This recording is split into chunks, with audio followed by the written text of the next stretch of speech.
இந்த வீடியோக்குள்ள போறதுக்கு முன்னாடி நம்ம சேனலை சப்ஸ்கிரைப் பண்ணாதவங்க சப்ஸ்கிரைப் பண்ணிடுங்க, பக்கத்துல இருக்க பெல் பட்டனையும் கிளிக் பண்ணிக்கோங்க. வாங்க வீடியோக்குள்ள போகலாம். விஜய் தொலைக்காட்சியில பரபரப்போட உச்சமா கதைக்களத்தோட ஒளிபரப்பாகிட்டு வர்றது சின்ன மருமகள் சீரியல். தமிழ் செல்விக்கு 2 குழந்தைகள் பிறக்க இன்னொரு பக்கம் ஐஸ்வர்யா சேது திருமணம் நடந்து முடிஞ்சிருது. சேதுவோட திருமணத்தால கோபத்துல இருக்கிற அப்பத்தா தமிழ் செல்விக்கு பிறந்த 2 குழந்தைகள்ல ஆண் குழந்தைய எடுத்துக்கிட்டு திருமண மண்டபத்துக்கு போறாங்க.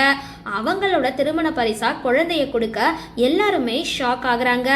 இந்த நிலையில சின்ன மருமகள் சீரியல் நடிகை புது வீடை கட்டி பூஜையின் பொழுது எடுக்கப்பட்ட வீடியோ இப்போ வெளியாகி இருக்கு.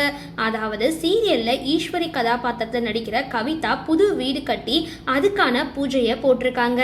சரி, இந்த வீடியோ பத்தின உங்களோட கருத்துக்களை கீழே கமெண்ட் பாக்ஸ்ல போஸ்ட் பண்ணுங்க. வீடியோ பிடிச்சிருந்தா லைக் பண்ணுங்க, ஷேர் பண்ணுங்க, மறக்காம டிபி காபி சேனலை சப்ஸ்கிரைப் பண்ணுங்க.